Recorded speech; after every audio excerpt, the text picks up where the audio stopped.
Okay, I think we will start. If anyone else joins, we will still be here, but let's not keep our participants waiting. So, hello everyone. Some of you already know us, but there are some people who are joining for the first time. So, welcome and we're hoping you'll have a really insightful, good session with our incredible Edythe, who I'll just shortly introduce, and then I'll let her take things off the ground. Um, and yeah, so. Edith is not only my really good friend, but she's been a huge contributor to Algorithm. Many of you got a chance to meet her already. Uh, she has over 20 years of experience in coaching, career coaching, talent development, emotional intelligence. She's a founder of A Top Career, which is the platform for professionals seeking the career change. And currently, she also serves as Employee Development Manager at Metropolitan Washington Airports Authority, where she's contributing to employee development in a two big airport in the area, which is Dulles Airport, International Airport in Virginia, and BCA. So thank you, Edythe, for again joining us, for again supporting international crowd, international not only students but also professionals in general. So thank you so much, and I will let you take things from here. Thank you. Okay. Thank you. Excuse me. Thank you, Anna. I was just telling Anna at the beginning that my voice is not the greatest today because of this dry air that we're having here in the DC area. So my apologies if I have to clear my throat or cough a few times. But again, I'm Edythe Richards, and I'm going to be leading the session today. With normally with the career sessions that I facilitate bi-weekly, I ask everybody to keep their cameras on because visuals and body language are such an important part of communication. But this time, since it's more of a webinar format, if you all are more comfortable turning your cameras off just for this session, that is fine with me. And if that's okay with everybody, I'm going to go ahead and turn my camera off now too, and I will turn it back on at the end of the session when we have Q&A. All right, so, oh, I don't know, maybe my camera is not going to go off, Anna. Oh, hang on 1 second here. Okay, there we go. So I really appreciate being able to join this session today. I have been a career counselor for many years, and I've worked with a lot of international students and immigrants, helping them to navigate the US job market. As Anna mentioned, I also work full-time as an HR manager in the Washington, D.C. area. So I understand the recruiting and hiring side of business firsthand. I'm also a certified coach and a certified professional resume writer. And these are topics we're going to be talking about during our time together today. I'm going to be giving you all a lot of information, and I do believe you're going to have access to these slides, but it would be helpful for you to take notes, especially if you are an active job seeker. A lot of the information that I'm going to be sharing today is not specifically how to get a job or how to write a resume, but it's what we call meta information. So it's information that you can use to structure and write your own resume. For example, my goal is to give you context into today's market, some of the challenges that you are facing or will face as an international student or an immigrant job seeker, and also help you get into the minds of American employers and recruiters so that you can make a positive impression, and so that you won't need to spend a lot of money to hire a professional career coach or resume writer. Just to let you all know, good resume writing services cost anywhere between $500 and $1,000, and that's a lot of money.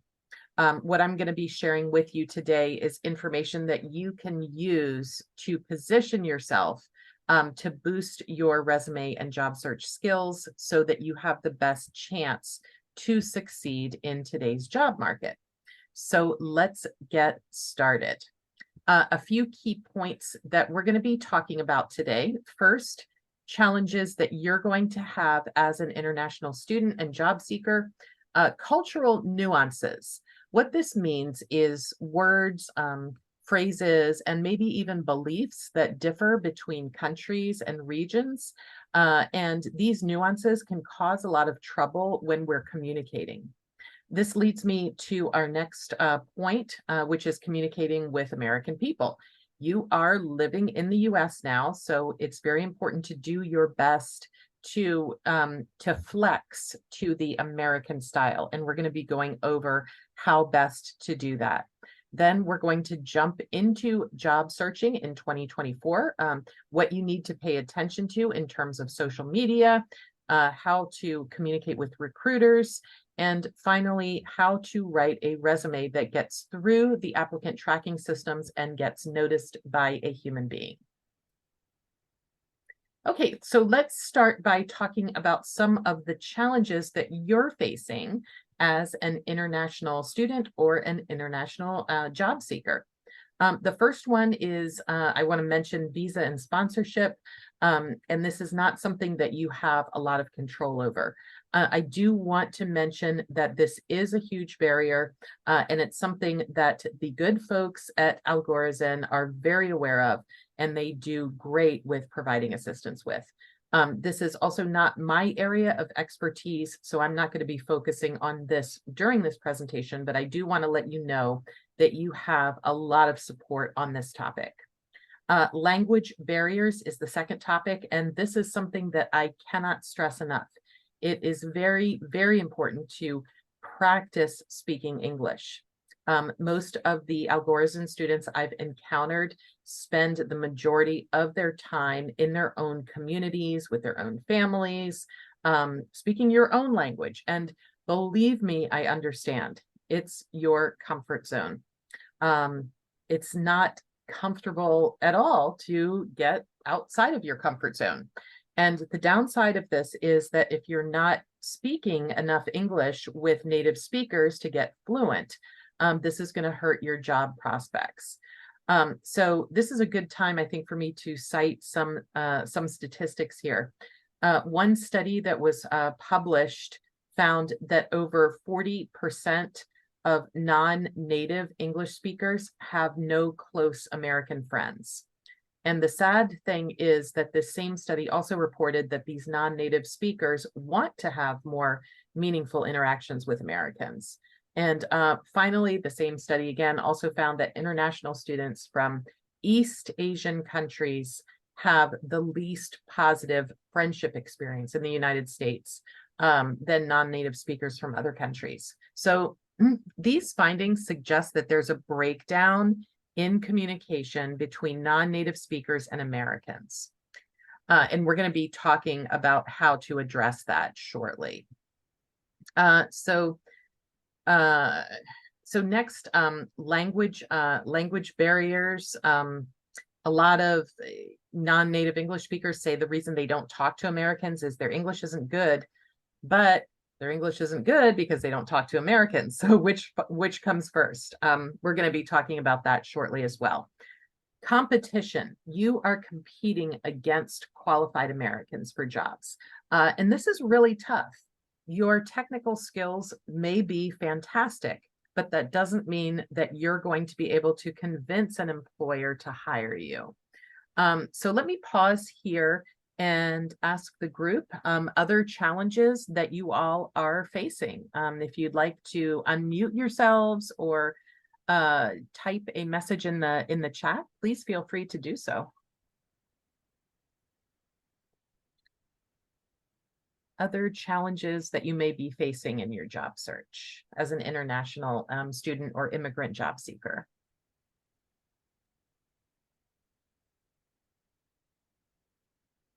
Since we are fresher and we have no experience, so I think this is going to be a major barrier for us when we go into the job market and compete with other people.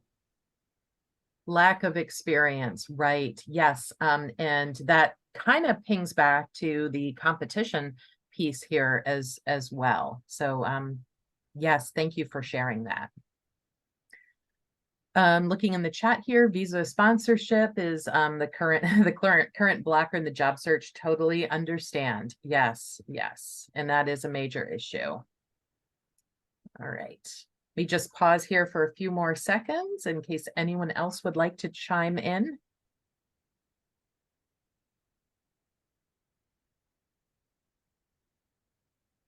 Okay, so I'm going to do my best to address all of these issues with the exception of the visa sponsorship one. Oh, and one more. Yes, a lot of jobs in my field are government or government contractors, so it needs citizenship. Yes, yes. It's frustrating to see a lot of roles for U.S. citizens only. I totally understand what you're saying here, and frustrating indeed. Unfortunately, what I am going to say to you is that these are some of the things that most likely you don't have a lot of control over. But there are a lot of things in our job search that we do have control over, and that's what I do want to focus on today. So thank you all for those of you who chimed in on that. Okay, so now that we've talked about some of the common challenges, let's talk about some solutions. First, start your job search early.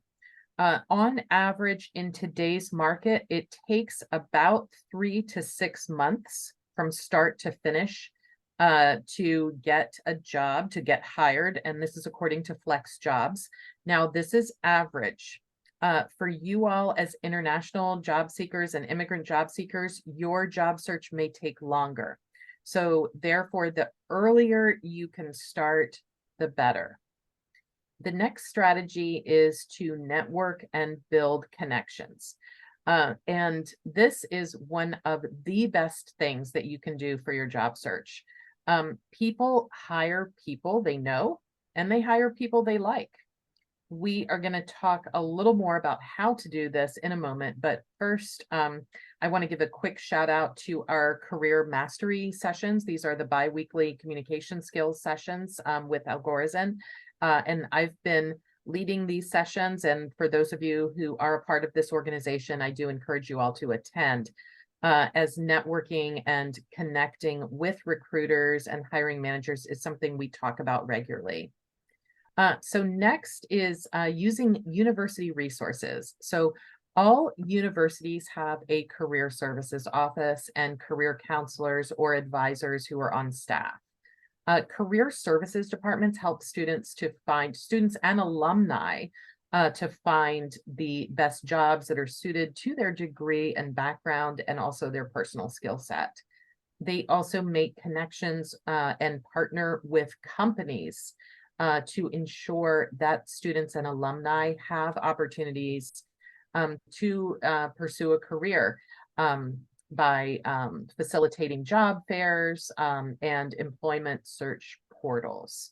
So this can also help with the next point, which is knowing the US market, knowing American style resumes, again, this is something that Algorithm helps with at length, and I understand this is why many of you all are here. And lastly, stay positive and be persistent. This isn't easy if you're getting a lot of rejection letters or if you're sending out a lot of resumes and you're getting no responses. But I want to talk for a few minutes, if I may, about some ways that you all can stay positive. writing a list of accomplishments can help you to, alter those negative thought patterns that might come into your head and destroy your confidence. So sometimes it's helpful to journal or just write down the things that you really have accomplished. But sometimes it's not just enough to write them down. It's also about reading them every day to start to condition yourself to think differently about the job search. So instead of focusing on things that make you feel worse about not getting a job, try to focus on things that make you successful or made you successful in previous work environments and also at school. So another strategy that I found is helpful for some people is to set some daily and weekly goals, break down big goals into smaller, more achievable goals. And then one more thing that you can do is volunteer. There are a lot of benefits to volunteering. First of all, helping others makes you feel more grateful, and it's known to increase positivity and happiness in people. And studies consistently show that those who are grateful are happier because they are the ones who focus on what's good in their lives. And people around you are going to see this. They're going to be more likely to want to connect with you because of your positivity and happiness. People want to be around people who make them feel good. Volunteering is also something that you can add to your resume, possibly as experience, especially if it's volunteering in your field. It is also a good way to network and meet new people and to practice your English communication skills. There are many, many ways to volunteer in your community. So I'd really like you all to please think seriously about this. Let me pause here. Does anyone have anything you'd like to add here? Strategies that have helped you all?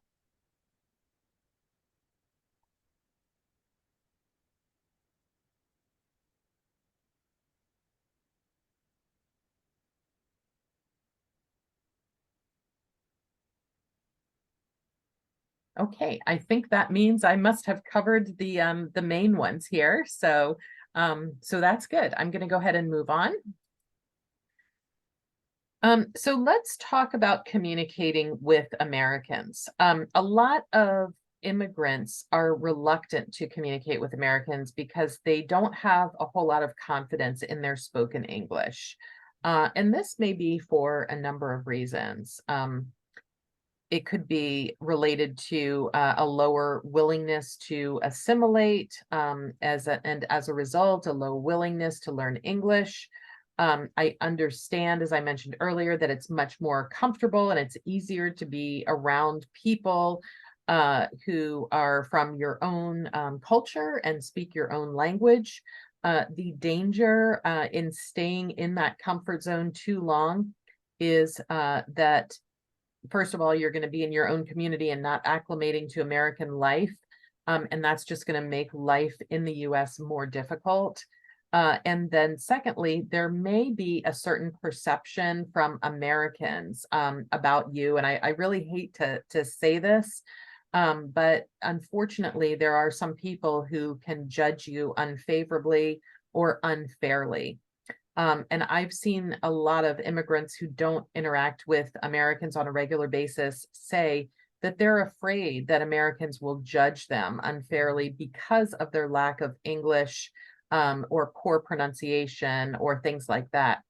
In my experience, what I think is more likely is that Americans will judge unfairly if you don't try to interact with them. So it's better if you at least try to interact with Americans than if you don't try at all. But this is my opinion. And then finally, by not assimilating to American life, you're putting yourself at a big disadvantage because your English isn't going to get any better. You're going to miss out on other opportunities, which I'm going to talk about in the next slide. But the bottom line is that Americans interact regularly and work with people from different cultural and ethnic backgrounds. And it's really to our advantage to interact with you. So, so think about communicating with Americans as a way of helping us, having exposure to different accents and different cultures and different ways of thinking is really helpful for us all to develop more intercultural awareness, and more effective communication skills. And this is necessary in today's globalized society and in every workplace. So I want to talk a little bit more about some of the problems with not communicating with Americans or assimilation in general. First, as I started to mention in the last slide, it impedes the learning progress on both sides. And both people can be missing out on enriching experiences if this happens. And this can perpetuate ethnic and social differences, discrimination, and it can also make conflict more likely. And not only that, of course, it can make your transition to life in the US more difficult, and it can increase your anxiety. And, ultimately that can build resentment. This is partially the cause of some of the racial tensions that we're experiencing now. And I'm going to say that I don't think people should be forced to assimilate because we're all human at the end of the day. We all have our own traditions. We all have our own cultures. And there's a saying that when in Rome, do as the Romans do. This means that if you choose to live in the US, it's really to your benefit to become familiar with American customs. And the best way to do that is by seeking out and communicating with American people. One other very important point here is that there is a lot more to good communication than just learning the words and the proper grammar. There are a lot of cultural nuances that many immigrants miss out on by not communicating with Americans. And this is going to hurt your chances of doing well in an interview, getting a good job, and also progressing up the career ladder. So let's take a look at this a little more closely. In terms of interviewing, it may seem that Americans are boastful, bragging a lot. And in my opinion, that's true. And for me personally, it's something I'm not very fond of, but it's a fact. I'll admit that. Americans often assume that boasting about your achievements means that you have a lot of power and that you're confident in yourself. And confidence is very important in the US. In an interview, the interviewer will expect you to be assertive and display confidence in openly discussing your goals and accomplishments. So talking about all the great things that you did might feel very uncomfortable at first, but it's very normal in the US, and it's important that you learn to speak confidently about your skills. Not doing this could indicate that you're shy or insecure. On the other hand, you don't want to go overboard and show arrogance. So it's really a fine line here that you have to walk. It's also normal to follow up on your interview with thank you notes and inquiries about the status of your application. Again, you need to walk a fine line here as you want to show that you're confident, but you don't want to show that you're desperate. So my advice is to email a brief thank you note to your interviewers and let them know that you're interested in the position after the interview. And there are a lot of sample thank you notes online that you can Google, and also in Al Gorezin's library, they have a lot of sample thank you letters as well. During the interview, you want to be direct. Americans tend to be very direct in their communication style. You want to maintain good eye contact. You want to try to have a relaxed posture, but not too relaxed. And then you want to have stories ready.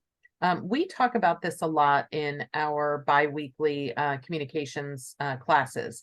Have stories ready to demonstrate your skills and accomplishments. Most interviews are pretty casual and friendly. They're not too formal, but that also depends on the organization. Some organizations are more formal than others, and that's why it's important for you to do research into the organization and the people in the organization. Excuse me. Just so you can get an idea of what the corporate culture is like. And you're going to want to match your interview attire and outfit to the organization as best you can. And when in doubt, err on the side of caution and dress up. And then finally, you want to be early. Again, not too early though. So I'd say you want to aim for 10 to 15 minutes before the interview time. And I've been talking quite a lot here. So let me just pause and see if there are any questions or any comments that folks have that you'd like to chime in on.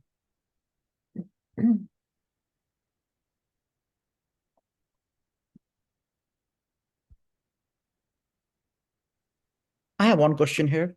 Sure.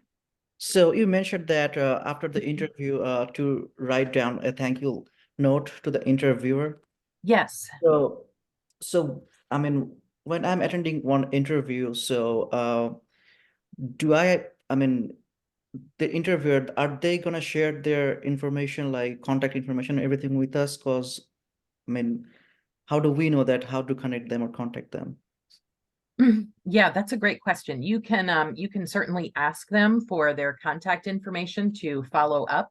But they're also there. I've had, because I've interviewed a lot of people too, and it's amazing what people find online. They can find your email address a lot of the time on the like on the company website or just with a simple search. But of course you can certainly ask too. Okay, got it. Now, since I don't have any experience, so I was just thinking it's not gonna be too overboard. That's all. Sure. Yeah. And that's a good point too, because you want to walk that fine line between just showing interest and enthusiasm. But yeah, like you said, not going overboard. Yeah. Perfect. Thank you. So I would just suggest saying something like, thank you for your time. I'd love to be able to follow up with you. Do you have a business card, or may I email you? All right, sounds perfect. Thank you. Great, sure. Let me Hi, pause here in case there's other questions. hi, Edythe. This is Hi. Navid. Hi. So one of the important thing I think, like, to get to know about the company, like yesterday I had a call with one of the HR guy. So his first question was like, tell me about yourself. And the second question he asked, like, what do you know about our company? Uh-huh. So yeah, I researched about their company before the interview, so I could say whatever I have seen on their websites or on the web. And I mentioned about the anonymous comments that I saw on the Glassdoor, like all the positive sides. Nice. Well, that's very smart for you. Yeah, you definitely want to keep it positive. And those are two very common questions. I mean, the first one, tell me about yourself. That is always the first question that's asked in one form or another. And then, yeah, what do you know about us? They're testing your knowledge, and they're also testing your interest and enthusiasm in the position and the company. Yeah. Yeah, well, thank you for sharing. Okay, in the interest of time, I am going to move on, but if anybody has any questions, I will get to them at the end. So we're going to move on to talking about resumes now. The number one complaint from job seekers is my resume isn't getting in front of the right people.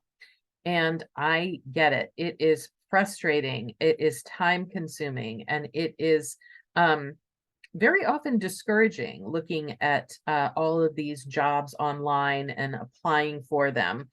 And I just want to mention again how lucky you all are if you're part of Algorithm, and the folks here are really able to help you and guide you through this process. And then AI driven features. This is very important to note here in today's age, how helpful these can be to you as a job seeker.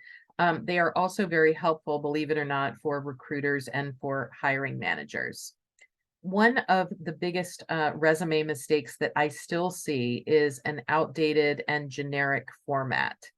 Today's resumes do need to be targeted, and the more specific that you can be, the better. If you are applying to jobs online, that means you do need to tailor your resume to the specific job posting.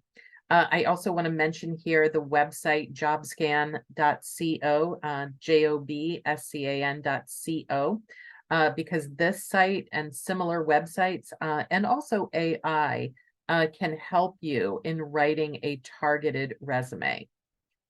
Next, I want to mention the difference between a resume and a CV. The British and frankly, most of the rest of the world uses CV, which stands for Curriculum Vitae. And these are not resumes. CVs are very long. It's a long, extended list of everything that you've ever done throughout your career and throughout your academic career as well. In the US, CVs are only used in academia or in higher level research positions or in very specific industries. Honestly, most Americans don't know what a CV is, so you're better off with just using a resume. Next, I want you to be very careful of spelling or grammar errors. Even in this age of AI, it is important to proofread your work. There may be some instances where a computer program or a bot doesn't catch a mistake. Next is social media. I'm going to be talking more about LinkedIn shortly, but if you are not on LinkedIn and you're an active job seeker, or if your LinkedIn profile is outdated or there's nothing there, it's really time to change that.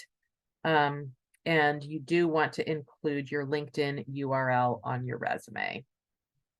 So these are things about resume mistakes, things that you can control. You can control all of these things. I want to talk now about what you are up against in terms of your job search. The first we mentioned already, it's competition. You are competing against qualified Americans and other qualified immigrants. Even more concerning, the forecast for 2024 is there's going to be fiercer competition in the job market.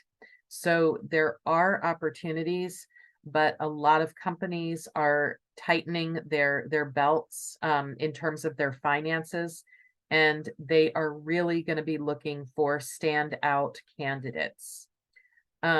Even though things are going to be challenging this year, you can find a position by navigating the market appropriately, recognizing your worth and your accomplishments, and by being proactive. So I want to talk about job boards, online job boards. General job boards like Indeed or Glassdoor and Monster, these are still front runners that compile openings from millions of listings all over the place.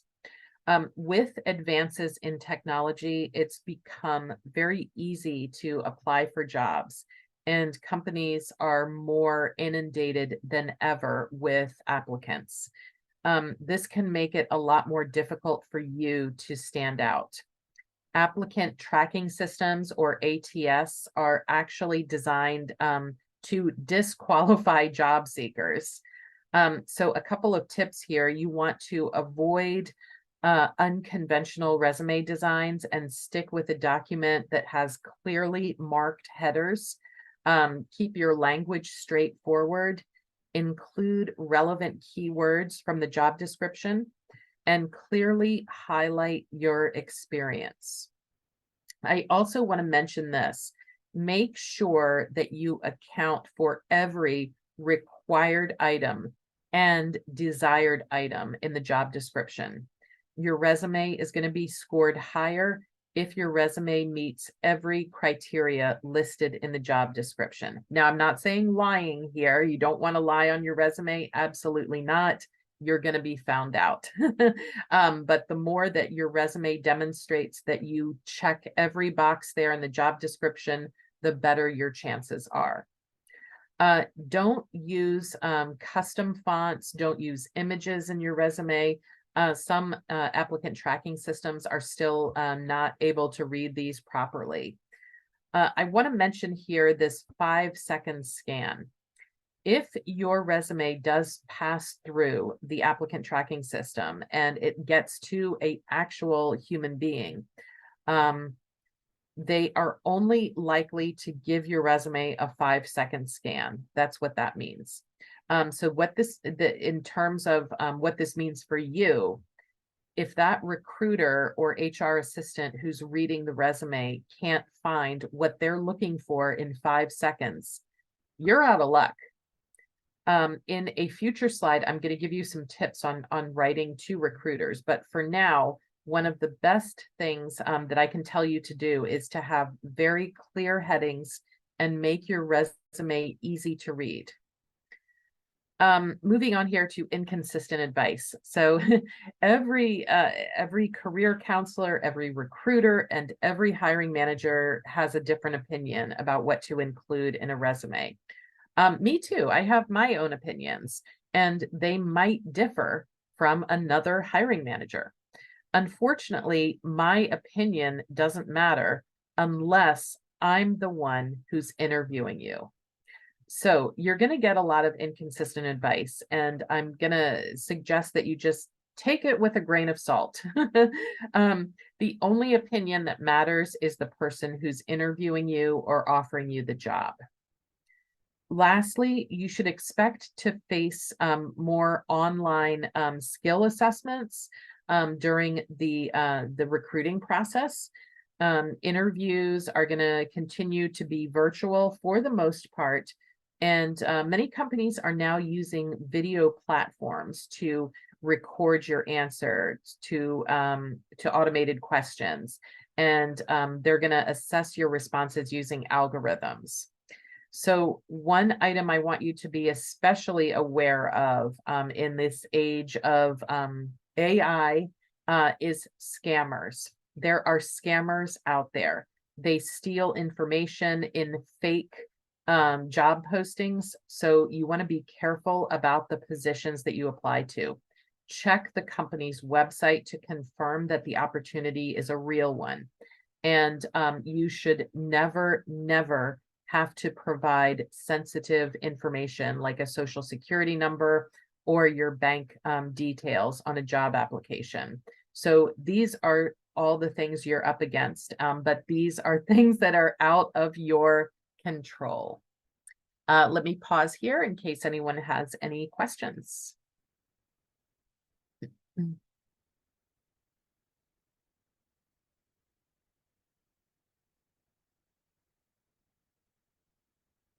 Okay, I'm going to move on then. So what can you do? One thing that you do have control over is your LinkedIn profile. One of the quickest ways to speed up your job search is to update your LinkedIn profile. And I do recommend that you have an active, up-to-date profile, whether you are actively job searching or not. Again, the folks at Algorithm are very active in helping you with LinkedIn, and I encourage you to take advantage of these workshops and one-on-one sessions.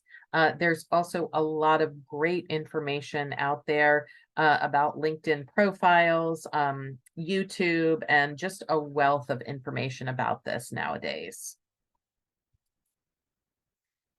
So despite all of the recent technology advances, Your best chance of landing an interview and a job is by becoming a referral. So I want to cite some more statistics here. So according to a 2024 survey by JobVite, employee referrals are still the most effective way to fill job openings. And referred candidates are hired at a rate of 30% over job applicants from non-referrals. Many companies also offer referral bonuses, and this is because referrals typically lead to a better quality hire. They also tend to have higher retention, meaning they're going to stay longer at that company. So really, referrals are the best investment for hiring managers too. You may have heard that it's not what you know, but who you know. And whether we like it or not, this is this is also very true in my experience. So how do you increase your network, and how do you become a referral? I spoke earlier about communicating with Americans. Your best long-term job search strategy is to get out there and meet people in person, and online, but in person tends to be better. Make relationships with people, not with the expectation of getting a job, but with the expectation of finding new friends or connections.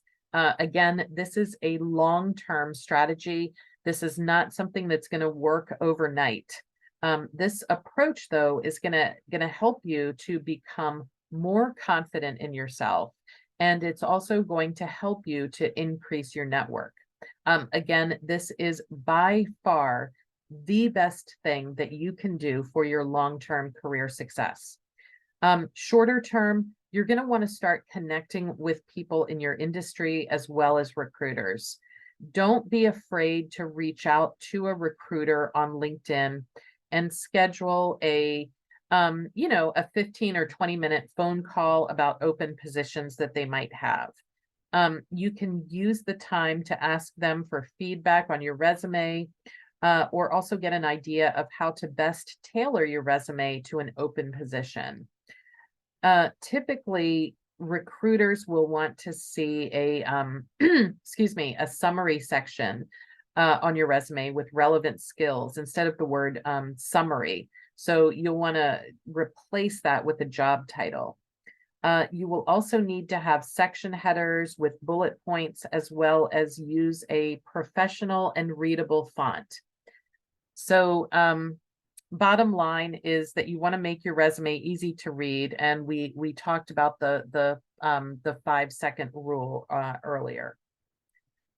You're also going to want to make sure that you have oh, I'm sorry, I missed a in the chat here. Some applications require social security number.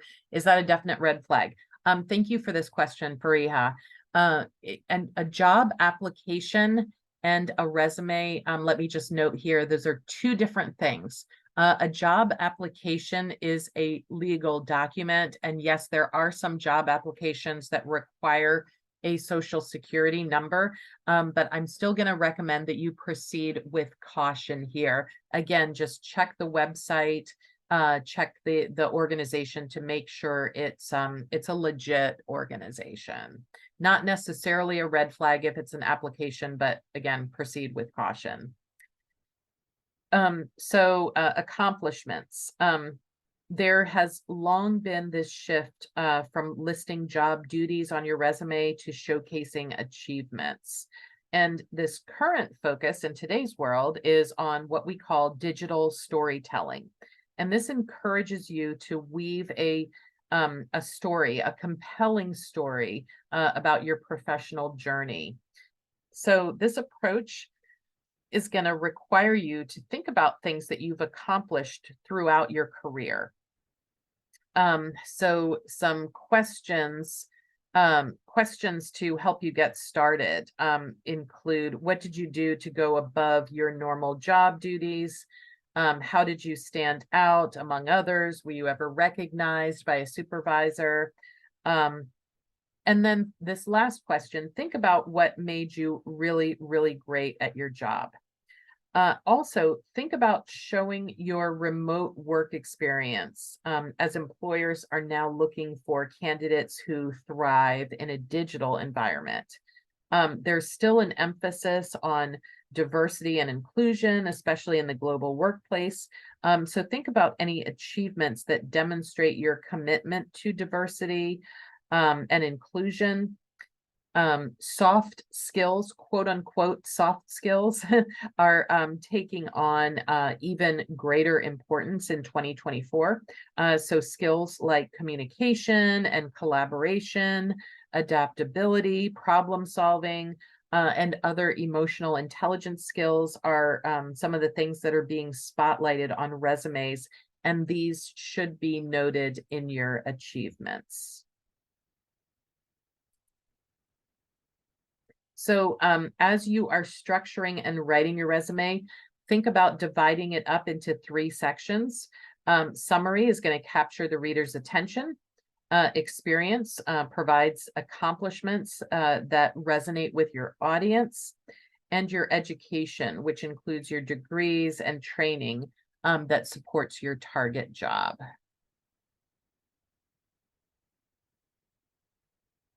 So we've come to the end of the presentation, and I have some additional references here that I'd like to make note of that I can vouch for, and these can help you in your career journey. And I'd like to just give a quick recap here. We talked about some challenges that you all may have had or are currently having as international students and immigrant job seekers. We've talked about how to structure your resume so that it beats the applicant tracking systems. And we also talked about cultural nuances and things about American culture that you should be aware of.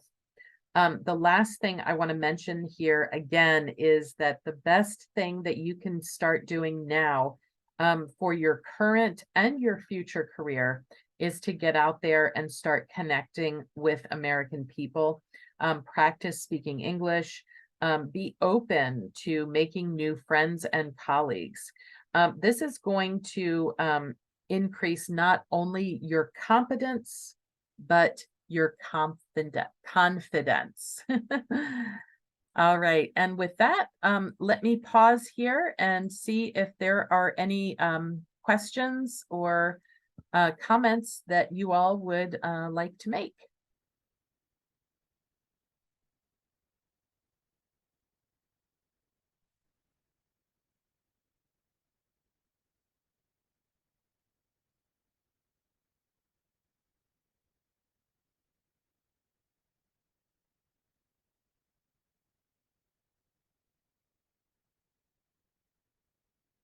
Oh, I see a chat.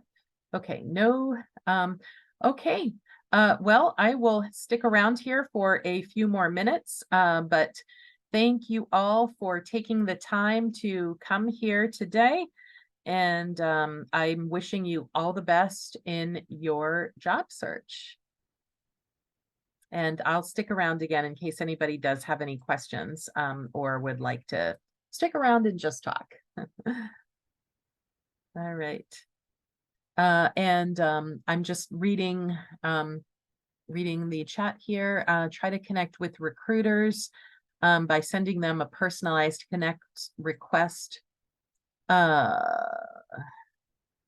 them about my skills and how I'd like to have a chat with them. Some just accept the connection without replying to the message. Should I go ahead and send a second message thanking them? Yeah, this is a question from Chica, and thank you for the question. This is something I hear about quite a lot too. So first of all, let's just face it, everybody's busy. Recruiters are always busy.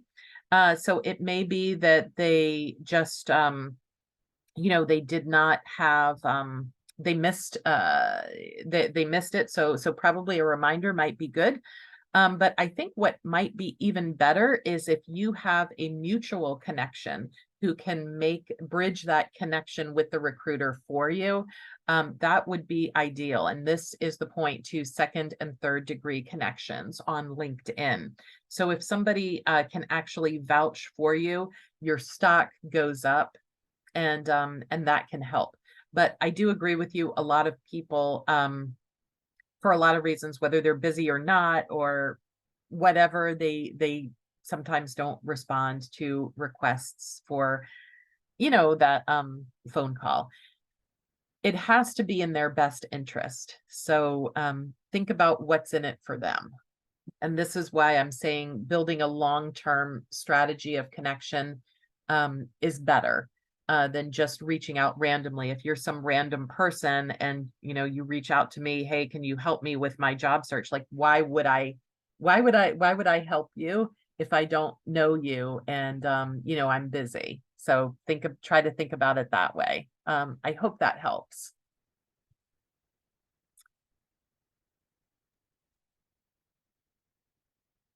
Hi, Edith.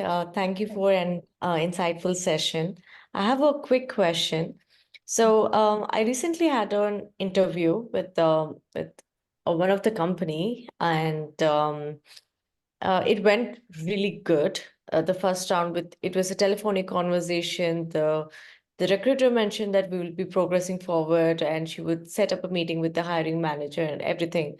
But I never heard back from her. In fact, I wrote a thank you note after the interview, tried to follow up her on LinkedIn or just email her, but looks like she's just ghosted me. So I don't know what went there. When I saw on LinkedIn, they have closed the position, like they're not hiring anymore. So I'm not sure, like, what should be the follow-up action here, or what do you think would have happened? So just curious. Well, what should be the follow-up action and what I think happened are two different things. Right. Let me take the first one first. What should be the follow-up action on your part is a big fat nothing. Move on. Okay. Move on. I mean, if somebody ghosts you in a relationship, you don't want anything to do with them, right? The same with a recruiter. If they ghost you, forget about them. Okay. Yeah. In terms of why it happened, it's anybody's guess, but it's most likely because they found another qualified person for the position. Okay. Mhm. Okay. That makes sense. Thanks. Yep, sure. Yeah, thanks for the question. Let me check the chat. Can you give a sample template for how the best answer? Tell me a bit about yourself. Okay. I'm laughing because we practice this question in the communication skills classes. And the formula that I use for this is present, past, future. Present, who are you now? Why are you here?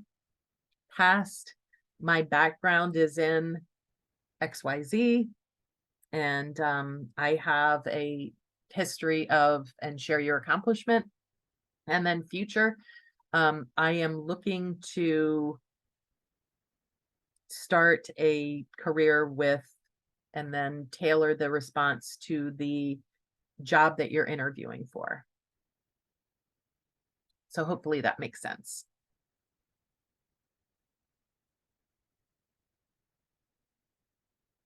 How can this question be answered different from your resume? I mean, it's already in my resume. Well, not necessarily, because the resume is still kind of a general document that gives an overview. But if you tailor it to the person who's asking the question, if you have a little bit of insight into who your interviewer is, a little more insight into the company specifically, I think you can tailor it a little bit so that you're not repeating exactly what's on the resume. I'd also encourage you all to watch some YouTube videos about this, about how to answer this question. There's a lot of good content out there.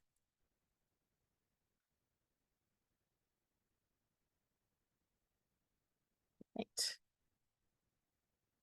Any other questions or comments?